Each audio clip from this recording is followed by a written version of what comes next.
Hello दोस्तों, स्वागत है आपका हमारे यूट्यूब चैनल पर। आज हम इस वीडियो में देखेंगे उत्तर प्रदेश पॉलिटेक्निक के सिविल इंजीनियरिंग ब्रांच के soil mechanics and foundation engineering subject का मोस्ट इंपॉर्टेंट क्वेश्चन, जो कि सिविल इंजीनियरिंग के 5th सेमेस्टर का है।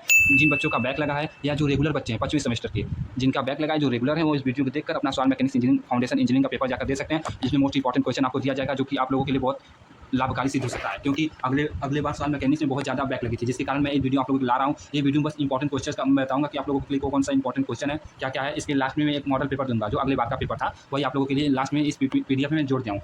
चलिए दोस्तों, ठीक है, मैं चैप्टर वाइज चैप्टर स्टार्ट कर रहा हूँ। आप लोग जरूर से जरूर जुड़िए और अपने फ्रेंड्स को भी शेयर कर दीजिए, बता दीजिए, क्योंकि सॉइल मैकेनिक्स फाउंडेशन इंजीनियरिंग अच्छा सब्जेक्ट है, लेकिन अगली बार सबका बैक लगा था। इसी कारण मैं इस सब्जेक्ट का वीडियो लाऊँ। अगर आप लोगों को कोई और सब्जेक्ट का वीडियो चाहिए तो आप लोग कमेंट कर बता सकते हैं। इसके लिए मैं अन्य सब्जेक्ट का भी पीडीएफ के रूप में आप लोगों को पीडीएफ टेलीग्राम चैनल पर अपलोड कर दूंगा, वहाँ भी जाकर प्राप्त कर सकते हैं। ठीक है दोस्तों, चलिए वीडियो को स्टार्ट करते हैं और मोस्ट इंपॉर्टेंट क्वेश्चन तो इसमें बताया जाएगा। चलिए ठीक है दोस्तों, देखिए पहला आप लोगों के लिए है प्लस। देखिए आप लोगों के लिए यहाँ पे आएगा सबसे most important question, geological cycle chapter 1 से होने वाला है। क्या होगा? Geological cycle. चैनल को जरूर सब्सक्राइब करिए, लाइक शेयर करते रहें, जिससे कि थोड़ा मोटिवेशन हमें मिलता रहे। चलिए ठीक है, पहला क्वेश्चन आपका इंपॉर्टेंट होने वाला है। सवाल क्या होता है? मृदा की भूवैज्ञानिक उत्पत्ति कैसे होती है? जियोलॉजिकल साइकिल, जो कि मोस्ट इंपॉर्टेंट होने वाला है आप लोगों के लिए एग्जाम के लिए। अगर आप ये क्वेश्चन देख लीजिए, जियोलॉजिकल साइकिल में 3 अवस्थाएं होती है। आप लोग जियोलॉजिकल साइकिल की उत्पत्ति लिखेंगे, जो है यहाँ पे देख सकते हैं, और उसके बाद इसकी 3 अवस्थाएं होती है, जो कि मोस्ट इंपॉर्टेंट है।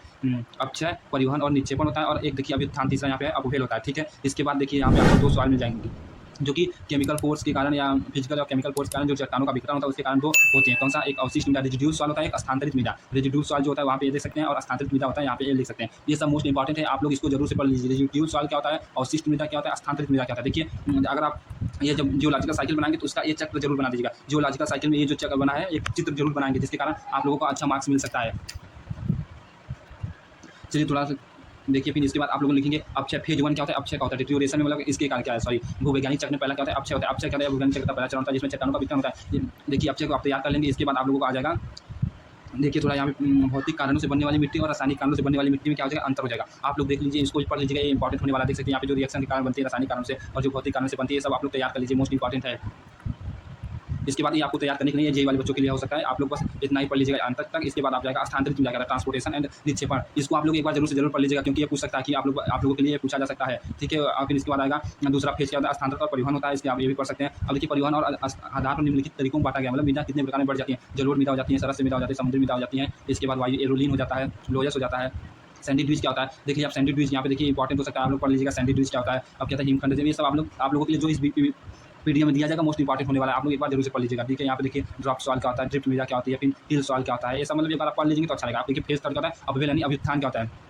पृथ्वी के उत्तर कारण चट्टानों का टूटना बनना ही चलता रहता है। इस टूट के कारण क्या होता है? स्थान से दूसरे स्थान पर मृदा का एकत्रीकरण बलों के संयोजन के कारण होता है। इस प्रक्रिया को अभ्युत्थान कहते हैं। ठीक है दोस्तों, देख लीजिए अभ्युत्थान क्या होता है। आप लोगों के लिए पहला क्वेश्चन था, जो आप लोग लिखेंगे जियोलॉजिकल साइकिल में, उसका चित्र बनाएंगे, और ये तीनों फेज को आप लोग जरूर दर्शाएंगे। इसके ये सब लिखने के बाद आपको 5 नंबर दिया जाएगा। ठीक है दोस्तों, देख लीजिए। इसके बाद आता है मृदा का वर्गीकरण। मृदा का वर्गीकरण कई आधार पर किया जाता है, भूवैज्ञानिक आधार पर, कर वितरण के आधार पर, सुगठता के आधार पर, और मृदाकरण की उपस्थिति के आधार पर। ठीक है, वो वैज्ञानिक आधार पर क्या होता है, ये सब देखिए इंपॉर्टेंट क्वेश्चन बता रहा है। मृदा को 2 भागों में बांटा गया, अवशिष्ट मृदा, स्थानांतरित मृदा, कर वितरण के आधार पर, ससंजन मृदा, आसंजन मृदा और क्लोराइड मृदा। देखिए ससंजन मृदा, आसंजन मृदा, क्लोराइड मृदा का यहाँ पे डिफिनेशन दिया गया, आप लोग लिख सकते हैं। फिर आप सुगठता के आधार पर 6 प्रकार के होते हैं, आप लोग लिख लीजिएगा। कम सुगठता कार्बनिक मृदा, मध्यम सुगठता कार्बनिक मृदा, उच्च सुगठता अकार्बनिक मृदा, कम संपीड्य कार्बनिक मृदा, मध्यम और उच्च। ठीक है, इसके बाद मृदा की इंजीनियरिंग गुण, जो कि इंपॉर्टेंट है, मोस्ट इंपॉर्टेंट है एकदम। इसको IMLP लिख दीजिएगा, मोस्ट इंपॉर्टेंट होने वाला मृदा इंजीनियरिंग के गुण क्या होता है। मृदा इंजीनियरिंग गुण ये आपके पेपर में जरूर से जरूर पूछा जा सकता है।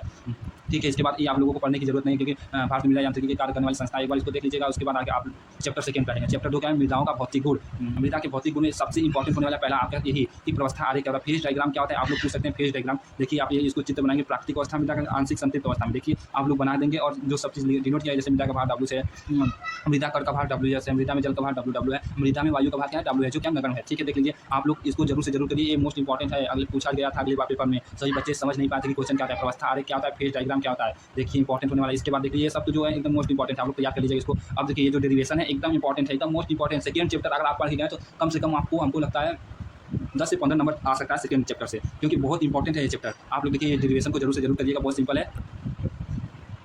देखिए इसमें आप लोगों को बता दे रहा हूँ क्या है। जब मृदा का देखिए इसमें क्या है, आंशिक संतृप्त और आंशिक 3D डायग्राम बनाया गया है। इसका अंतर पूछा था अगली बार क्या होता है। इसके देखिए कुछ नहीं किया गया, जो दिया गया मृदा का भार W1 सबको जोड़ देंगे, WS plus W plus W क्या 0 है, तो यहाँ पे क्या हो जाएगा, इसके लिए W बराबर WS प्लस W हो जाएगा। ठीक है, मृदा का आयतन V बराबर VS प्लस VB है। तो VB का मतलब VS में क्या हो जाएगा, VS में आप लोग देख सकते हैं, VS में आपका ये है। फिर वीवी में क्या सकता है, वीवी में VW प्लस VA, वीवी मतलब वाट्स होता है, वाट्स में वाटर और एयर दोनों आ सकते हैं, ठीक है, रंग में, ठीक है, आप लोग देख सकते हैं यहाँ पे। इसके बाद वही वीवी बराबर क्या होता है, VA प्लस VW होता है, वही। फिर इसके बाद जो वीवी का मान होगा यहाँ पे रख देंगे, V का मतलब मृदा का आयतन होगा। जब मृदा शुष्क अवस्था में हो तो प्रवस्था आ रही, आप लोग को बस वही, जब शुष्क अवस्था में तो वाटर नहीं लगेगा तो यहाँ पे VW हट जाएगा।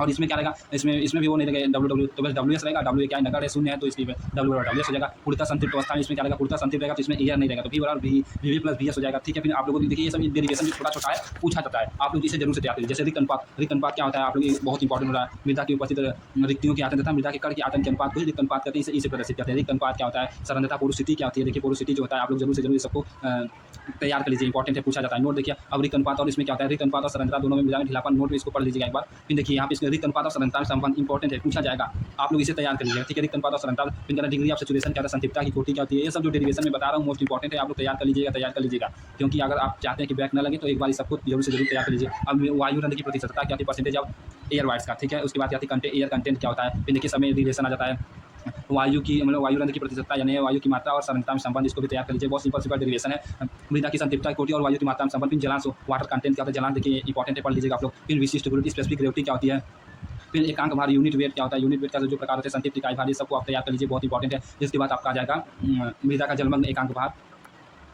फिर देखिए यहाँ पे कहता है विशिष्ट गुरुत्व दो प्रकार के, कितने प्रकार के, तो वही सब लिखना है, दो प्रकार के, सबको तैयार कर लीजिए, इंपॉर्टेंट। मैं पीडीएफ को अपने टेलीग्राम चैनल पर दे दूंगा, टेलीग्राम का डिस्क्रिप्शन मेरे चैनल के, मतलब टेलीग्राम का लिंक है डिस्क्रिप्शन में है चैनल के, ठीक है, जाकर वहाँ से आप प्राप्त कर सकते हैं, ठीक है। देखिए अब ये जो डेरिवेशन है बहुत इंपॉर्टेंट है, ये डेरिवेशन संतृप्तता कोटि, डिग्री ऑफ सैचुरेशन व तथा रिक्त अनुपात और जलांश विशिष्ट गुरुत्व में संबंध, इसको आप जरूर से जरूर तैयार कर लीजिए। देखिए बहुत सिंपल है, ज़्यादा डिफिकल्ट नहीं है, आप लोग इसे तैयार कर लीजिएगा। और उसके बाद ये भी डेरिवेशन, दो डेरिवेशन इसमें से पूछना ही पूछना है, आप लोग इसे जरूर से जरूर तैयार कर लीजिए, ठीक है। इसके बाद देखिए आप सिंपल से क्वेश्चन इस पर लगा देंगे, मृदा नमूना, देखिए क्वेश्चन को आप सिंपल तरीके से सबको प्रैक्टिस कर लीजिएगा, पूछा जाएगा। इनका मृदा के जलांश ज्ञात करने की विधि, मृदा के जलांश क्या होता है, उसको ज्ञात करने की विधि क्या होती है, इसके मुख्यतः 3 विधियां दी, मोस्ट इंपॉर्टेंट होने वाला, इसको आप लोग पढ़ लीजिए, पिस्मोमीटर विधि, oven dry method, rapid moisture method और क्या है स्प्लिट मेथड, ये सब इंपॉर्टेंट है, आप लोग इसको पढ़ लीजिए, ठीक है। इसको पढ़ लीजिए, पूछा गया था अगली बार, ये एकदम आप लोग तैयार कर लीजिएगा, चारों मेथड में चारों को याद कर लीजिए, बहुत इंपॉर्टेंट है। देखिए स्प्लिट विधि भी इंपॉर्टेंट है। फिर आप आ जाएगा चैप्टर 3, चैप्टर 2 में जो था चैप्टर 2 पूरा मोस्ट इंपॉर्टेंट है, आप उसको तैयार कर दीजिए। चैप्टर 2 से बहुत ज़्यादा क्वेश्चन आते हैं आपके पेपर में। उसके बाद आता है आपका मृदा का वर्गीकरण, क्लासिफिकेशन ऑफ सॉइल को सिंपली ये सब डिफिनेशन पढ़ सकते हैं। उसके बाद मृदा का वर्गीकरण एकदम इंपॉर्टेंट है, इसके ऊपर लीजिएगा, वर्गीकरण क्या होता है, जो पीछे आप चैप्टर फर्स्ट में था वही। फिर आपका यहाँ पे आएगा ग्रेन साइज डिस्ट्रीब्यूशन क्या होता है और सघनता सीमा, आपका परिमाण, इसको सबको तैयार कर लीजिए। देखिए ये सब थोड़ा सिंपल, फिर यहाँ पे कण का आकार आ जाता है, कण का मतलब पार्टिकल का शेप कैसा होगा वो सब आ जाता है, उसको भी एक बार सिंपली पढ़ लेंगे, इंपॉर्टेंट ज़्यादा नहीं। फिर यहाँ से आप लोगों के लिए आ जाएगा मृदा के, यहाँ से देखिए इंपॉर्टेंट होने वाला है, यहाँ से आपका क्या है मृदा का श्रेणीकरण एक बार जरूर से जरूर पढ़ लीजिएगा, बहुत इंपॉर्टेंट है, पूछा जाएगा। इसके बाद इसमें मृदा के श्रेणीकरण में कितने भागों में बांटा गया, अच्छी तरह से वर्गीकरण, वेल ग्रेडेड सॉइल होता है, यूनिफॉर्मली ग्रेडेड सॉइल होता है, फिर इसके बाद क्या होता है गैप ग्रेडेड सॉइल, ये तीनों बहुत इंपॉर्टेंट है, इसको तैयार कर लीजिए। इसके बाद यहाँ पे जो साइज के आधार पर सॉइल को बांटा गया है, टेबल को पढ़ने की जरूरत नहीं है, आप बस जैसे कि बता सकते हैं कि इसमें क्ले क्या होता है, सिल्ट सैंड कितने होते हैं साइज के आधार पर, ठीक है। इसके बाद आपका यहाँ पे आ जाएगा चलनी विश्लेषण, जो कि बहुत इंपॉर्टेंट होने वाला है यहाँ पे आप लोगों के लिए। सी एनालिसिस आप लोग जरूर से जरूर तैयार कर लीजिएगा। देखिए सी एनालिसिस क्या होता है, चलनी विश्लेषण दो प्रकार से होता है, एक मोटा कण विश्लेषण होता है, एक महीन कण विश्लेषण। आप लोग देखिए इसमें क्या दिया गया है, चलनी विश्लेषण की दो विधियां होती है, सूखी विधि, गीली विधि। सूखी विधि तैयार कर लीजिए, गीली विधि तैयार कर लीजिए, जो कि दोनों इंपॉर्टेंट है, पूछा जाएगा, 100% बता दे रहे हैं। चलनी विधि तैयार कर लीजिएगा। इसके बाद क्या होता है कोफिशिएंट, अब देखिए ये सब छोटा छोटा डिफिनेशन आता है, आप लोग इस सबको तैयार करिए, जरूर से जरूर तैयार कर लीजिए। अगर आप जेईई की तैयारी करते हैं तो उसमें भी पूछा जाएगा। देखिए वक्रता गुणांक क्या होता है और क्या होता है एक समानता गुणांक, इसको भी तैयार कर लीजिएगा। इसके बाद आपका यहाँ पे हो जाएगा, देखिए जो एक क्वेश्चन आया यहाँ पे आप के सामने क्या है, जो कि एक मोस्ट इंपॉर्टेंट कर्व होगा सीवी एनालिसिस के लिए, आप लोग इस कर्व को जरूर से जरूर बनाइएगा। कर्व 1 क्या सुवर्गीकृत मृदा को प्रदर्शित कर रहा है, जैसे जो कर्व 1 है कहते हैं वेल ग्रेडेड सॉइल को प्रदर्शित कर रहा है, कर्व 2 है, कर्व 3 कहाँ गया है, कर्व 3 है, कर्व 4 ए है। इसमें जो आपके लिए दिखाया गया कर्व 1 क्या है, कर्व 2 क्या है, अगली बार पूछा था, उसमें कर्व 4 क्या था, ये है। फिर अब कहते हैं सापेक्ष घनत्व क्या था, देखिए यहाँ पे 3 स्टार के साथ मोस्ट इंपॉर्टेंट बनाया गया है। रिलेटिव डेंसिटी क्या होती है, उसको तैयार कर लीजिएगा आप लोग। आईडी से प्रदर्शित करते हैं, ई मैक्सिमम माइनस ई अपन ई मैक्सिमम माइनस ई मिनिमम इनटू 100% होता है ई का, ठीक है। उसके बाद कहता है ससंजन मृदाएं क्या होती है, ससंजन मृदाएं वो तो अब कहता है ससंजन मृदाएं क्या होती है। फिर कहता है सघनता सीमा, जो कि मोस्ट इंपॉर्टेंट होने वाला है, सघनता सीमा नहीं, सघनता सीमा नहीं, कंसिस्टेंसी है। सघनता क्या होता है, सघनता में जिसके जैसे अटरबर्ग की 3 अवस्थाओं का प्रयोग किया गया था, एकदम मोस्ट इंपॉर्टेंट क्वेश्चन है अटरबर्ग वाला, आप लोग जरूर से जरूर तैयार कर लीजिए कि अटरबर्ग ने निम्नलिखित 4 अवस्थाओं का प्रयोग कर सघनता सीमा को परिभाषित किया है। ये चारों अवस्था को जरूर से जरूर तैयार कर लीजिए, आपके पेपर में पूछा जाएगा, बहुत सिंपल। फिर इसके बाद देखिए यहाँ पे सघनता की सीमा जो आती है, ये भी बहुत इंपॉर्टेंट है, मोस्ट इंपॉर्टेंट है सघनता की सीमा, आप लोग इसे जरूर से जरूर तैयार कर लीजिए। सघनता सीमा में 3 सीमा होती है, द्रव सीमा, सुघट्ट सीमा और क्या सिंके सीमा, तीनों बहुत इंपॉर्टेंट है। आप लोग द्रव सीमा क्या होता है, सुघट्ट सीमा क्या होता है और संकुचन सीमा क्या होती है, इस ग्राफ को जरूर से जरूर बनाइएगा आपके पेपर में, जो कि मोस्ट इंपॉर्टेंट है, पूछा जाएगा। आप लोग इसे ग्राफ को बनाकर देंगे और लिख देंगे, 5 में से 5 नंबर देने के एग्जाम में मजबूर हो जाएगा, ठीक है। फिर इसके बाद आपको नोट लिख देंगे, अगर नोट लिखना तो लिख सकते हैं, वैसे जरूरत नहीं है। फिर अब देखिए द्रव सीमा ज्ञात करना, द्रव सीमा कैसे ज्ञात किया जाता है, मानक द्रव सीमा उपकरण कैसे ग्रांडे का प्रयोग द्वारा, फिर कहता है स्थैतिक संकुवेदन परीक्षण द्वारा, फिर एक बिंदु द्वारा, इससे भी आप लोग पढ़ सकते हैं, पूछा जा सकता है, जो कि कैसे ग्रांडे का था। फिर कहता है फ्लो मतलब प्रवाह सूचकांक क्या होता है, इसे भी एक बार डिफिनीशन के रूप में तैयार कर लीजिए। प्रवाह सूचकांक फिर कैसे ग्रांडे का टूल का पीएसटीएम टूल क्या होता है आप लोग, फिर इसके बाद कहता है स्थिर शंकु भेदन परीक्षण, इसको तैयार कर लीजिए आप लोग, बहुत ज़्यादा नहीं है, बस थोड़ा एक बार पढ़ लेंगे तो आपको याद हो जाएगा। जो टेस्ट होता है सभी याद आप सुगत सीमा ज्ञात करने की प्रक्रिया क्या होती है, प्रयोगशाला विधि द्वारा ज्ञात करने की प्रक्रिया बताया। ठीक है, यहाँ पे संकुचन सीमा ज्ञात करने की प्रक्रिया करती है डिफिनीशन के बाद आप फार्मूला लिखते हैं। फिर कहते हैं संकुचन सीमा क्या होती है, संकुचन सूचकांक क्या होता है, आईएस क्या होता है, संकुचन सूचकांक आईपी क्या होता है, फिर कहता है सघनता गुणांक मतलब कंसिस्टेंसी इंडेक्स आईसी क्या होता है, इसे आप लोग डिफिनीशन के तौर पर एक बार पढ़ लेंगे। ठीक है, क्योंकि पूछा जा सकता है। अब देखिए आईसीआईएल में संबंध है। इसके बाद कहता है टफनेस इंडेक्स क्या होता है, आईटी क्या होता है, टफनेस इंडेक्स। फिर आईएस 1948 नहीं 1498 के अनुसार, आईएस 1498 के अनुसार मृदा का वर्गीकरण क्लासिफिकेशन ऑफ सॉइल, इसको आप पढ़ लेंगे एक बार। फिर देखिए यहाँ पे पढ़ने के बाद बड़ी कण वाली मृदा आता है, बड़ी कण वाली को मृदा को कोर्स ग्रेन सॉइल होता है, ग्रेवल होता है, सैंड में बांटा गया है। सूक्ष्म कण वाली मृदा, सूक्ष्म कण वाली मतलब फाइन ग्रेन सॉइल का होता है, सिल्ट होता है और क्ले होता है। आप लोग इसको पढ़ लीजिए। क्ले की निम्नलिखित विशेषताएं होती हैं। उच्च कार्बनिक मृदा क्या होता है, काला रंग का होता है। ठीक है, मृदा के प्रकार देखिए आपको ये जो है प्रीफिक्स में आप लोगों को ग्रेवल के लिए किसे प्रदर्शित किया है, मृदा का नाम तथा उनके प्रति, ग्रेवल के लिए जी, ये सब क्वेश्चन पूछा जाएगा। पिच के लिए पीटी, क्ले के लिए सी, सिल्ट के लिए यम, सैंड के लिए यस, ग्रेवल के लिए जी। ठीक है, और कार्बनिक मृदा के लिए ओ से प्रदर्शित करते हैं। अब मृदा का उपसमूह अगर वेल ग्रेड रहेगा तो डब्ल्यू रहेगा, पुअर्ली रहेगा तो पी रहेगा, सिल्टी रहेगा तो यम रहेगा, क्ले रहेगा तो क्या रहेगा, सी रहेगा। कम संपीड़न यानी लो कंप्रेसिबिलिटी रहेगा तो कितना यल से प्रदर्शित करेंगे, मध्यम कंप्रेसिबिलिटी आई से एच से। जैसे यहाँ पे आप लोगों के लिए देखिए एग्जांपल में दिया गया वेल ग्रेडेड ग्रेवल के लिए आप लोग करेंगे जीडब्ल्यू से प्रदर्शित करेंगे, वेल ग्रेडेड ग्रेवल जीडब्ल्यू होगा। इसके बाद सिल्टी सैंड क्या जैसे हम से प्रदर्शित करेंगे। आप लोग देखिए ऊपर जो था उसको तैयार कर लेंगे और लो कंप्रेसिबिलिटी सिल्ट आपके पेपर में दे देगा। लो कंप्रेसिबिलिटी सिल्ट को कैसे प्रदर्शित करते हैं, जमीन से प्रदर्शित करेंगे। आप लोग देखिए इसको तैयार जरूर कर लीजिएगा, जो कि ऊपर बताया गया है। इस सबको सफिक्स प्रीफिक्स और उपसमूह जो है उससे प्रदर्शित करते हैं, उसको तैयार कर लीजिए। ठीक है, ये सब देखिए हाई कंप्रेसिबिलिटी क्ले को एचसी हमें लगता है सीएच से प्रदर्शित करते हैं। ठीक है, इसके बाद आएगा मृदा का परीक्षण किसी आधार पर किया जाता है, विजुअल टेस्ट होता है। आप एक बार इसे पढ़ लेंगे तो आपको तैयार हो जाएगा। विजुअल टेस्ट हो जाता है, क्या होता है, चिमड़ता परीक्षण, टफनेस टेस्ट किया जाता है। शुष्क ड्राई स्ट्रेंथ होता है, इसमें आता है ड्राई स्ट्रेंथ में कहता है डाइलॉटेसी परीक्षण किया जाता है। यहाँ पे आप चैप्टर 4 आ जाएंगे, मृदा के माध्यम से जल का प्रवाह मतलब पारगम्यता परमिबिलिटी क्या होती है, इंपॉर्टेंट मोस्ट इंपॉर्टेंट क्वेश्चन, इसे तैयार कर लीजिए। इसका महत्व इंपॉर्टेंट क्या होता है, इसके तैयार कर लीजिएगा। और डार्सी का नियम एक जो कि एकदम मोस्ट इंपॉर्टेंट होने वाला डार्सी का नियम, आप लोग इसे तैयार कर इनका जो डिफिनीशन दिया गया वो लिख देंगे। और डार्सी के नियम की क्या सीमाएं हैं, मान्यताएं जो है उसको लिख लीजिए। इसकी निम्न मान्यताएं होती है, मृदा पूर्ण रूप से संतृप्त होनी चाहिए, परीक्षण के दौरान तापमान 27 डिग्री सेल्सियस होना चाहिए, मृदा में पानी का प्रवाह स्तरीय होना चाहिए, संपूर्ण अनुप्रस्थ क्षेत्रफल का प्रवाह होना चाहिए, मतलब अनुप्रस्थ क्षेत्रफल से प्रवाह का होना चाहिए, प्रवाह सतत और स्थित अवस्था में होना चाहिए, स्थिर अवस्था में होना चाहिए। ठीक है, पारगम्यता गुणांक जो कि पारगम्यता भी अच्छा खासा वेटेज लगता है पॉलिटेक्निक एग्जाम में, जो कि सिविल इंजीनियर वालों के 5th सेम में होता है। अगर आपका बैक लगा है उसके लिए भी मोस्ट इंपॉर्टेंट, आप लोग इसे जरूर से जरूर तैयार कर लीजिए। देखिए आज जिन बच्चों का बैक लगा उनको पता होगा कि जो क्वेश्चन मैं बता रहा हूँ ऐसा क्वेश्चन आप लोगों के उन लोगों के पेपर में देखने को जरूर से जरूर मिला होगा, क्योंकि यहाँ पे जो पढ़ाया जाएगा एकदम मोस्ट इंपॉर्टेंट पढ़ाया जाएगा, सिलेबस के अकॉर्डिंग पढ़ाया जाएगा, कोई भी चीज बाहर से नहीं है, अकॉर्डिंग टू सिलेबस रहेगा। ठीक है, आप लोग पढ़ लीजिए। यहाँ पे देखिए सीपेज वेलोसिटी क्या होती है, इसे एक बार जरूर से जरूर तैयार कर लीजिए। सीपेज वेलोसिटी जो कि पूछा जाता है क्वेश्चन। फिर कहता है सीपेज फोर्स क्या होता है, सीपेज वेलोसिटी डिफिनेशन और रीसन बल क्या होता है, सीपेज फोर्स एफएस। इसके बाद आपका आ जाएगा यहाँ पे पारगम्यता को प्रभावित करने वाले कारक, फैक्टर अफेक्टिंग ऑफ परमिबिलिटी को जो प्रभावित करते हैं फैक्टर कौन कौन से होते हैं, मृदा का आकार प्रभावित करता है, अनुपात, जो मोस्ट इंपॉर्टेंट क्वेश्चन है ये सब बता दे रहे हैं। जो पीडीएफ में दिया गया इसको आप तैयार कर लेते हैं तो कम से कम 50 में से 45 नंबर तो आराम से पा सकते हैं। इस जो सिलेबस में आपको दे रहा हूँ 45 नंबर अगर आप तैयार कर लेते हैं तो आराम से पा सकते हैं। फिर क्या होता है देख लीजिए, अधिशोषित जल, फिर इसके कारण पारगम्यता ज्ञात करने की विधि का प्रयोगशाला विधि, क्षेत्र विधि होता है। प्रयोगशाला विधि में क्या होता है, 3 प्रकार की होती है, मतलब स्थिर पारगम्यता विधि और गिरता शीर्ष पारगम्यता विधि। दो ही मतलब इसमें दो होता है, स्थिर पारगम्यता, स्थिर शीर्ष पारगम्यता विधि, गिरता शीर्ष पारगम्यता विधि। आपके सिलेबस में आपके सिलेबस के अकॉर्डिंग ही चलना है। तो स्थिर शीर्ष पारगम्यता विधि क्या होता है, इसे आप जरूर से जरूर तैयार करिए। सब पूछा जाता है 55 नंबर में क्वेश्चन, स्थिर शीर्ष पारगम्यता विधि आपको याद करना है। उसके बाद कहता है गिरता शीर्ष, गिरता हुआ पारगम्यता विधि, जो कि इंपॉर्टेंट है, आप लोग तैयार कर लीजिएगा। देखिए डिफिनीशन को जरूर से जरूर कर आएंगे, जो कि इंपॉर्टेंट होने वाला है। इसके बाद चैप्टर 5 आ जाएगा आपका।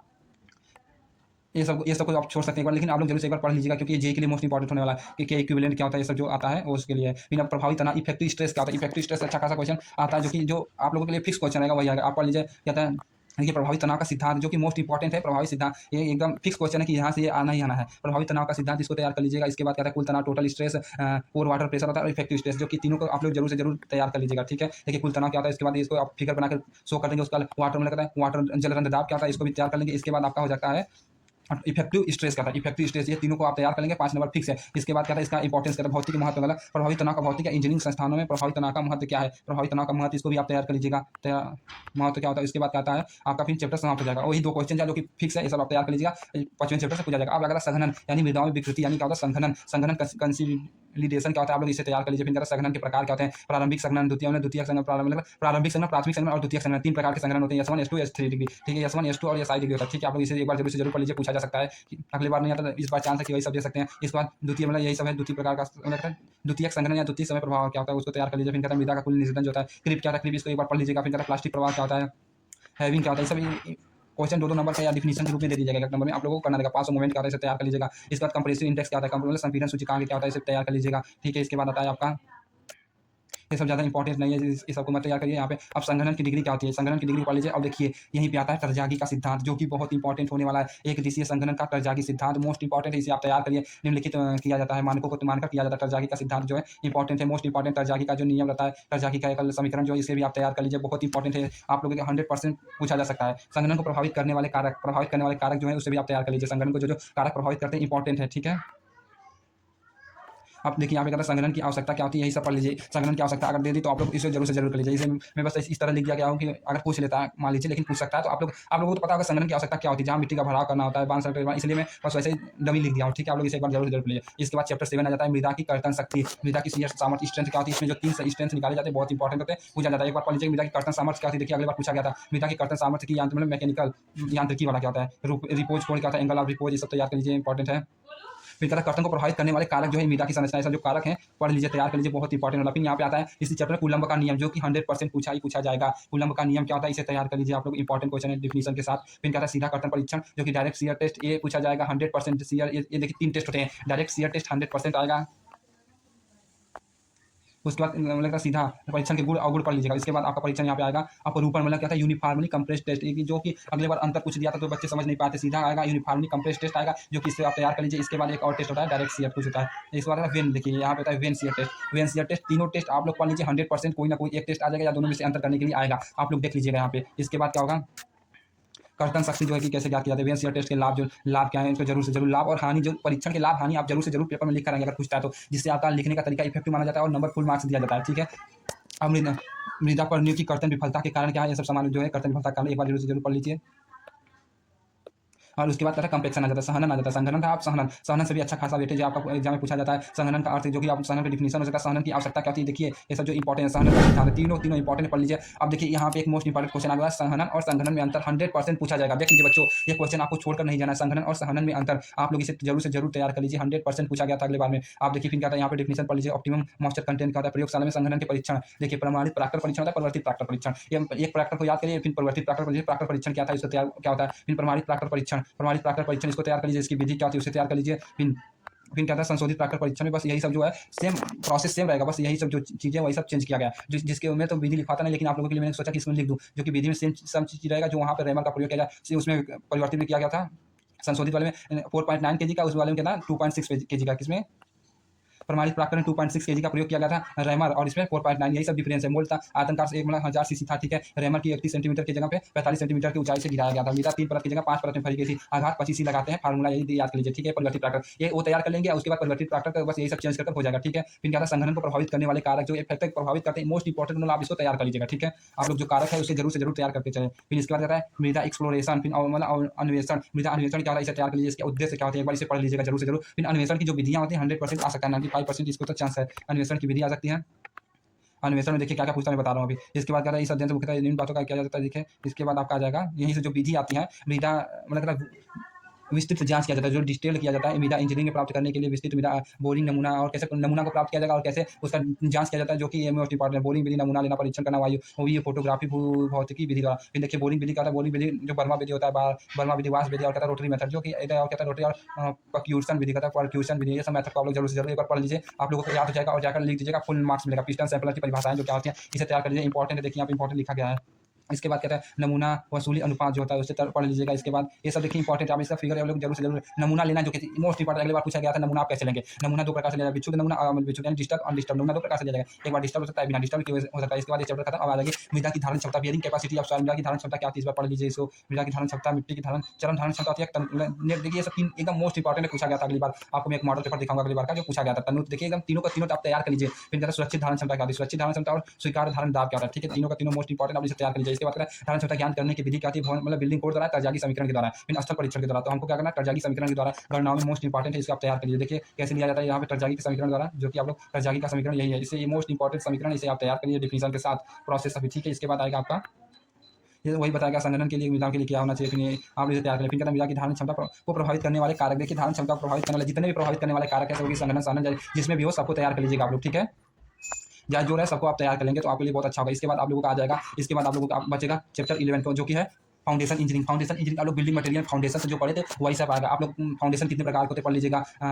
डीप फाउंडेशन क्या होता है, सैलो फाउंडेशन क्या होता है, डीप फाउंडेशन या पाइल फाउंडेशन, ये सब फाउंडेशन क्या होता है सब लोग पढ़ लीजिएगा, वही सब पूछा जाता है और कोई नहीं आता। इसके बाद देखिए मैं प्रीवियस ईयर का मॉडल पेपर दिखा रहा हूँ जो अगली बार क्वेश्चन पूछा गया। चलिए हिंदी वाला दिखाते हैं, हिंदी वाले बच्चों कुछ ज़्यादा समझ में आएगा, नहीं तो कोई बात नहीं। देखिए जो मैं क्वेश्चन बता क्या क्या पूछा गया इसमें जो क्वेश्चन आया था देखिए इसमें से क्या क्या। पहला क्वेश्चन आपका क्या है, देखिए थोड़ा यहाँ पे क्लियर फोटो इमेज नहीं आया है। चलिए इंग्लिश वाले से भी समझ लेते हैं, कोई बात नहीं। यहाँ पे इमेज ही क्लियर नहीं आया, हिंदी वाले बच्चे कोई बात नहीं है। देखिए डिफाइन सॉइल प्रोफाइल, जो कि मैं पहले बताऊँ सॉइल प्रोफाइल क्या है उसे आप डिफाइन करिए। देखिए मोस्ट इंपॉर्टेंट क्वेश्चन फिर क्या था, explain with sketch the difference between two phase मतलब थ्री फेज डायग्राम और क्या था टू फेज डायग्राम। आप सॉइल का जो डायग्राम टू फेज पढ़ा था डायग्राम और थ्री फेज डायग्राम को अंतर करना है, वो भी स्केच के साथ जो भी फिगर बताया था उसी के साथ देख लीजिए। अब describe liquid limit, plastic limit and shrinkage limit क्या होती है। जो लिमिट था लिक्विड लिमिट, प्लास्टिक लिमिट और श्रिंकेज लिमिट को देखिए ऐसे कुछ। फिर चैप्टर क्वेश्चन 2 आ गया। फिर एक्सप्लेन डार्सी लॉ, डार्सी का नियम क्या है और उसकी सीमाएं को बताना, जो कि देखिए अगले बार अगर मैं आपको इस पीडीएफ में दे दिया गया हूँ जो भी क्वेश्चन है, फिर सब चीज़ आपको उस पीडीएफ मिल जाएगा। आप लोग पढ़ने के बाद हम 50 में से लगभग 45 नंबर पा सकते हैं। जो ऐसा इंपॉर्टेंट क्वेश्चन सभी को इसमें इंक्लूड कर दिया गया। उसके बाद क्या देखिए डार्सी के नियम को describe total stress, effective stress and natural stress acting and soil mass. देखिए जो कि थोड़ा इमेज क्लियर नहीं आया, इसके लिए मैं माफी चाहता हूँ, लेकिन आपको मैं मॉडल पेपर कहेंगे तो फिर से प्रोवाइड कर दूंगा, टेलीग्राम चैनल पर जाकर प्राप्त कर सकते हैं। लेकिन मैं जो क्वेश्चन बता रहा हूँ वही सब है। देखिए यहाँ क्या डिफाइन सेटलमेंट क्या होता है, सेटलमेंट के इनलिस्ट 5 कॉमन काजेज, सेटलमेंट के 5 कॉमन काजेज को बताइए। फिर क्या था एनी 2 क्वेश्चन ही देना था। व्हाट इज शियर स्ट्रेंथ, देखिए शियर स्ट्रेंथ क्या होता है, शियर स्ट्रेंथ और क्या था 5 इसके इंपॉर्टेंस भी देना सॉल्व मैकेनिज्म में। इनलिस्ट करना है 5 difference between compaction and consolidation, यानी संघनन और सहनन में अंतर। देखिए आप लोग इंपॉर्टेंट क्वेश्चन था डिफाइन स्नैपिंग कुछ है, देखिए यहाँ पे क्लियर नहीं पा रहा है। सैम्पलिंग है, सैम्पलिंग आप सैम्पलिंग कैसे ले मतलब डिफाइन करिए। सैम्पलिंग क्या होता है, इसे लेने के प्रोसेस क्या होता है। सैम्पलिंग जो भी बताया गया 2 प्रकार से सैम्पलिंग प्रोसेस लिया जाता है, डिस्टर्ब हो जाता है, अनडिस्टर्ब हो जाता है, ठीक है। इसके बाद क्या था आंसर इन 2 क्वेश्चन। फिर क्या है in list any 5 difference between direct shear test and क्या था और क्या था डायरेक्ट शियर टेस्ट के बाद और कुछ देखिए universal shear test. Direct shear test और यूनिवर्सल शियर टेस्ट में क्या करना था आप लोगों को 5 डिफरेंस लिखना था, जो कि शियर टेस्ट तीनों में से पूछा गया था। Define the following, define the following देखिए अल्टीमेट बेयरिंग कैपेसिटी क्या होता है, नेट अल्टीमेट बेयरिंग कैपेसिटी और नेट सेप बेयरिंग क्या होता है, जो कि इंपॉर्टेंट क्वेश्चन में आप लोगों को बताया हूँ। इस पीडीएफ में दिया गया सब क्वेश्चन को सॉल्व कराकर आप लोग इसे तैयार कर लीजिए जरूर से जरूर। Explain any 5 factor affecting the bearing capacity of soil. देखिए 5 बेयरिंग कैपेसिटी अफेक्टिंग के लिए 5 को बताना है, 5 फैक्टर अफेक्टिंग बताना है बेयरिंग कैपेसिटी को प्रभावित करने वाले कारक को, ठीक है। इसके बाद आंसर एनी 2 कोई पार्ट्स होता है। डिफाइन क्या होता है, define shallow and deep foundation को डिफाइन करिए और क्या था डीप फाउंडेशन को मतलब कहता है also constraint any 5 factor affecting the deep foundation को प्रभावित करने वाले 5 फैक्टर अफेक्ट को लिखना है। फिर कहता है व्हाट इज पाइल फाउंडेशन का था इनलिस्ट एनी 5 नेसेसरी कुछ है, देखिए क्लियर नहीं हो रहा है। 5 डीप फाउंडेशन क्या होता है, देखिए मैं बताया गया था कि फाउंडेशन आप पढ़ लीजिएगा फाउंडेशन क्या होता है, डीप फाउंडेशन और सैलो फाउंडेशन क्या होता है, कितने प्रकार के होते हैं, जिससे आपका बहुत इंपॉर्टेंट फाउंडेशन से इतनी क्वेश्चन पूछा जाएगा, ठीक है। देखिए लास्ट क्वेश्चन कुछ क्लियर नहीं हो पा रहा, चलिए कोई बात नहीं। अगर आप लोगों को ये मॉडल पेपर चाहिए तो आप लोग जरूर कमेंट कर बता दीजिएगा कि मैं आपको मॉडल पेपर दे दूंगा। मैं आप लोगों को फिर से नया पीडीएफ बनाकर जो कि इसमें क्लियर नहीं आया इमेज। चलिए ठीक है दोस्तों, आप लोग इतना कुछ तैयार कर लीजिए, जो कंटेंट में दे रहा हूँ इसको आप तैयार कर लीजिए, आप सिलेबस के अकॉर्डिंग है। कोई भी आपकी क्वेश्चन बाहर से नहीं आएगा, आप 50 में से कम 45 मार्क तो बस एक बार पढ़ कर ला सकते हैं, ठीक है दोस्तों। वीडियो अच्छी लगी तो लाइक करिए, ज़्यादा शेयर करिए, अपने फ्रेंड्स को भी इन्फॉर्मेशन कर दीजिए। ऐसे एमएफई का है soil mechanics and foundation engineering, जिनका बैक है बैक रेगुलर बच्चों के लिए भी इंपॉर्टेंट होने वाला है। आप इसे तैयार कर लीजिए, आपका क्लियर हो जाएगा, ठीक है दोस्तों। आज के लिए इतना ही। अगर कोई सब्जेक्ट का मॉडल पेपर चाहिए तो आप लोग जरूर से जरूर इन्फॉर्मेशन कर दीजिए। हम सर्विस सेकंड का मॉडल पेपर फिर आप लोगों के लिए प्रोवाइड कर देंगे सर्विस सेकंड के लिए, ठीक है। जो बच्चों ने कमेंट कर बताया था सर सॉइल मैकेनिक्स का कर दीजिए, सॉइल मैकेनिक्स का हो गया। अब क्या था सर्विस सेकंड, जिनका बैक लगा था वो पढ़ लेंगे, और रेगुलर वाले बच्चों जो कि अगले सेमेस्टर फोर्थ वाले हैं 5th में जाएंगे तो सर्विस सेकंड का रहेगा। आप लोगों को कोई भी अगर मॉडल पेपर चाहिए तो आप लोग कमेंट कर बता सकते हैं, और कोई भी जैसे कि आप लोगों के सामने यहाँ पे मैं पीडीएफ दिया हूँ, कंटेंट दिया, अगर किसी सब्जेक्ट का चाहिए तो उससे भी आप संपर्क कर सकते हैं, ठीक है दोस्तों। वीडियो अच्छी लगी तो लाइक करिए, ज़्यादा शेयर करिए। ऐसे इंटरेस्टिंग वीडियो पाने के लिए आप लोग हमसे जुड़िए। Thank you for watching.